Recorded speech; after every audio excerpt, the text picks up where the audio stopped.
ললিতা সর্দার 2 বছর Rooppur correctional home থেকে বেরোয়নি।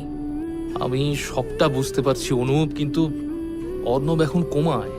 অ্যাক্সিডেন্টে তোর এই অবস্থা, আর তুই সব ছেড়ে দিয়ে এটার পেছনে পড়লি কেন বল দেখি? নারায়ণ সান্যাল। মানে?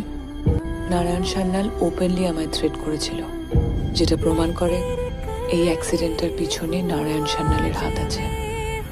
আর আমার ইনটিউশন বলছে এই মেয়েগুলোর প্রেগনেন্সির পিছনেও নারায়ণ সান্যালেরই হাত আছে। অনুপ, তোর মাথাটা পুরোপুরি গেছে। সজলদার রূপপুর কারেকশনাল হোমে গত 1 বছরে 5টা অবসানের ঘটনা ঘটেছে, তার মধ্যে 4টে ঘটেছে গত 6 মাসে। আর নারায়ণ সান্যাল রূপপুর কারেকশনাল হোমে 6 মাস ধরেই আছেন। এই কেসটা নিয়ে আমি নারায়ণ সান্যালের শেকড় অব্দি পৌঁছতে পারবো।